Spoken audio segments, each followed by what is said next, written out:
帧数便可以来到73.3帧。如果进一步打开407显卡所独占的新功能 DLSS 补帧，又能将帧数推到93帧，这个表现就相当喜人了。不过目前大力水手3能够运用的游戏实在是少之又少，只能说未来可期。在地铁离区当中，4090M 终于突破了 Ultra 画质 4K 60帧大关，2K 以及 1080P 实现了高刷。而在更老牌的大作 GTA 5当中，4090M 反倒遭遇了滑铁卢，在 4K 全最高画质下的基准测试仅仅跑出了51帧。不过好在 2K 和 1080P 画质都能够高刷游玩。本次测试还额外加入了2款重制版大作《死亡空间》和《巫师3》，只能说这重制的威力确实不同凡响。巫师3在开启光追的最高画质下 ，4K 分辨率没有能够守住60帧大关，而这还是使用的百鬼园新手村的流程。后续到了诺城、陶森特之后，帧数可能会进一步下跌，而《死亡空间》更是直接掉出了50帧。不过这更多是因为测试流程采用了开头的一段太空着舰场景，压力对比实际游戏时所处的室内要大很多，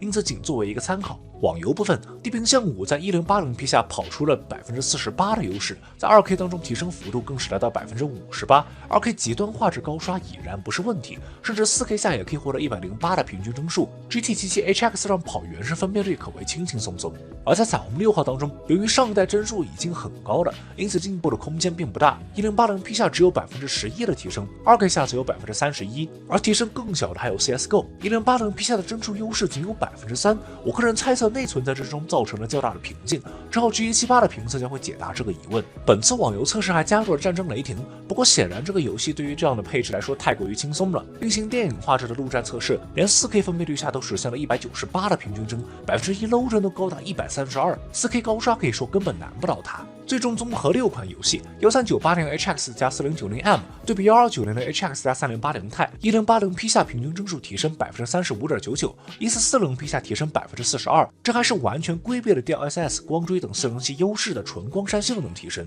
不得不承认 ，NV 这一次确实在移动端旗舰上出手阔绰。而除了常规的帧数以外，本次我还采集了游戏运行时的 CPU 和 GPU 功耗，综合12款游戏的平均数之后，可以看到，除去2077、巫师3之类的少部分游戏，大部分的 1080P 以及 2K 游戏都是无法吃满 4090M 的功耗的。1080P 下平均显卡功耗仅有133瓦，2K 也只有150瓦，反而是 CPU 在这一个环节当中承担了大量负载。同时，由于显卡并未触发低壁，反而获得了更宽松的功耗。可以看到，地平线5、奥德赛、战雷这几个游戏当中，在 1080P 下显卡功耗仅有100余瓦 ，CSGO 当中的显卡运行平均功耗甚至只有76瓦。而随着分辨率的提升，显卡功耗逐渐提高，而 CPU 的功耗则是逐渐下降。综合平均功耗从 1080P 的77瓦再到 2K 的 67.5瓦，最终在 4K 分辨率下，平均功耗只剩下了50瓦。这一点对于笔记本选购其实是有一些帮助的，因为无论功耗如何浮动 ，CPU 加 GPU 的总功耗都维持在了210瓦左右。如果机器的散热能力达不到220瓦，那么游戏的性能受到影响便是必然的。除此之外，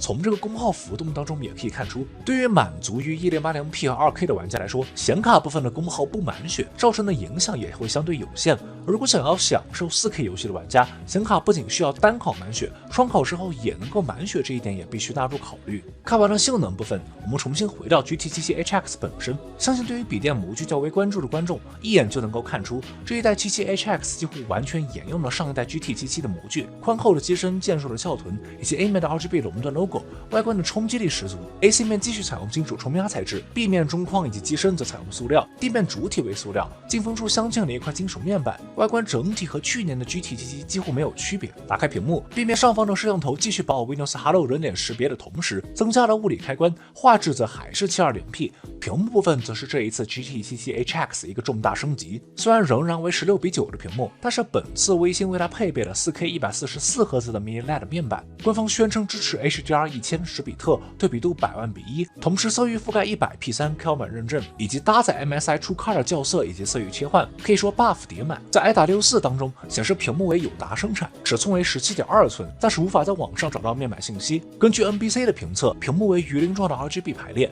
Mini LED 分区超过过1000个。实际测试当中，在 SDR 下，屏幕亮度小范围激发最大630尼特左右，全屏亮度460尼特左右，色温6800K。而在开启 HDR 时，无论是小范围激发还是全屏，亮度均可以超过1000尼特，表现相当优异。而对比度得益于 Mini LED 的分区背光已经超出了仪器范围，显示为无限。在光晕控制方面 ，GT77 HX 要显著好于先前的雷神91110，这是因为其采用的背光策略是降低高亮部分边缘的背光区域亮度，但这带来了另一个问题，便是周围有深色区域时，浅色区域的边缘会肉眼可见的暗淡一些，这也确实是长期困扰 Mini LED 屏幕的一个抉择问题。响应速度方面，通过高速快门可以看到这块屏幕的拖影几乎不可见，表现非常优秀。屏幕调光方面，通过相机便可以看出这块屏幕采用的是 PWM 调光而非 DC 调光。好在根据 NBC 的测评，屏幕所使用的应该是全亮度2380兆赫兹的高频 PWM 调光，因此对于实际的使用并不会造成太大影响。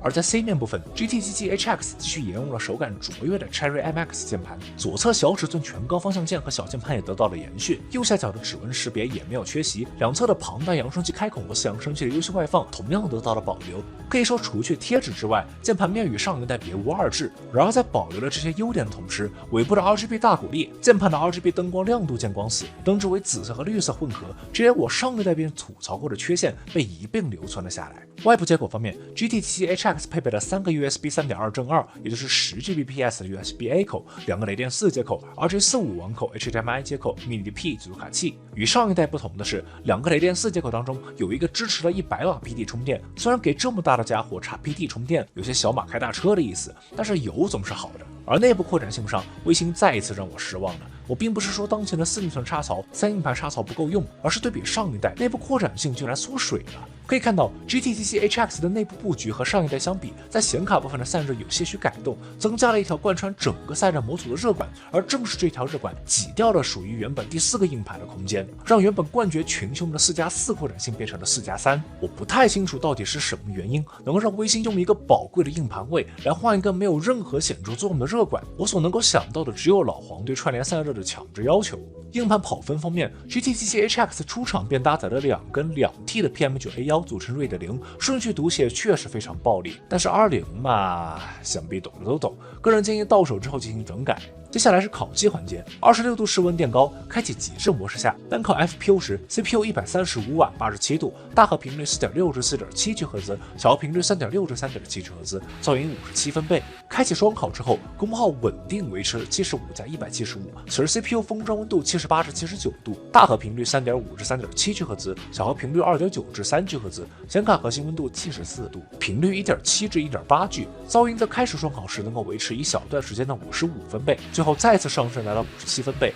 而如果使用 FN 加上键开启全速模式，单烤温度可以下降来到84度，双烤时温度进一步下降，来到 CPU 74至75度，显卡核心68至69度，噪音则会上升来到61分贝。然而 GT77 HX 的散热存在一个巨大问题，即一旦撤掉垫高放平烤机，此时极致模式下，单烤温度会上升来到94度，双烤温度也上升来到了 CPU 85度，显卡79度。可以看出 GT77 HX 的原厂铰链高度完全无法满足内部4风扇的进风要求，垫高支架几乎是必需品。同时，预设的风扇曲线在我看来有些偏激进了，在均衡模式下，可以在52分贝下实现 CPU 单烤了85度120瓦，双烤75加150瓦 ，CPU 80度，显卡70度。如此看来，微星完全可以放宽温度来实现更低的噪音。不过好在 MSI Center 内开放了自定义风扇曲线，玩家可以自行进行手动调整。许多观众或许此刻正在期待机器功耗的解锁，然而悲伤的事实却是，这台机器上微星彻底关闭了双烤提升的后门，直逼300瓦的双烤功耗就此成为了过去。GT 如此庞大的身躯，却就这样被拘泥在了75加175瓦的孱弱双烤上，实在是令人有些遗憾。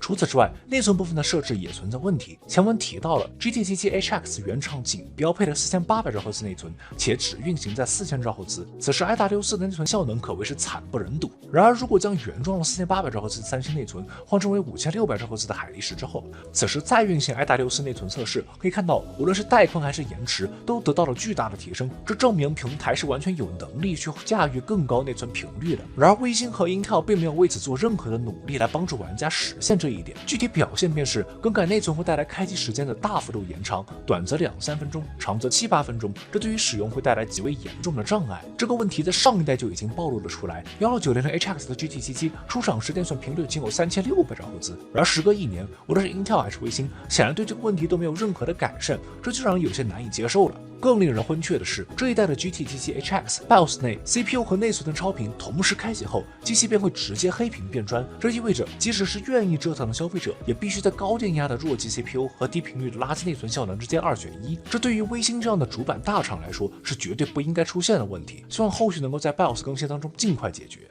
除此之外，本代的 MSI Center 当中加入了独显、核显、混合3种模式的切换。切换核显模式不再需要在 BIOS 内进行繁琐操作了，但是依旧没有配备热切换功能，所有的操作还是需要重启来实现。这在2023年来看，实在是有些跟不上时代了。简单做个总结，这一次的移动端旗舰硬件迭代所带来的意义是相当重大的。13980 HX 和4090将移动端带到了全境的高度，处理器和显卡的组合性能几乎已经超越了上一时代的桌面端平台，比有史以来任何一台移动工作站都更符合移动工作站的定义。同时，也将 PC 移动端带入了 4K 游戏时代。而旧瓶装新酒的 GT77 HX 继承了 GT77 的强大模具，延续了强劲的散热和优良的外设，甚至在屏幕部分进一步采用了 4K 144赫兹的 Mini LED。但是与此同时 ，RGB 颜色不正、亮度不足、内存频率低下等问题不仅没有得到改善，反而还出现了内部扩展性缩水、超频难度提升等新问题，这是极为不应该的。尤其是对于将扩展性、散热和性能作为金字招牌的 GT 系列，犯这样的错误对其核心竞争力是有严重影响的。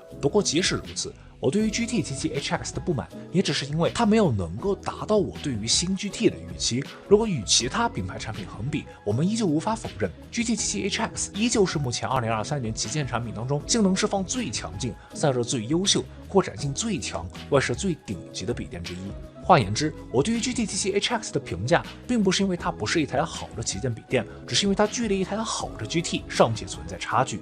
以上便是本期视频的全部内容。你对于这一代的 GT77 HX 是否满意？又有哪些希望微星改进的地方？欢迎在弹幕和评论区讨论。如果你觉得本期视频有意思，不妨点一个免费的赞。认为本期视频有帮助的观众，也可以长按点赞，一键3连。对于视频内容有意见或建议，欢迎在弹幕和评论区或私下与我交流。接下来频道将会陆续发布当季新品笔电的测评，感兴趣的观众可以点个关注。我是白下牛奶咪醋，我们下期再会。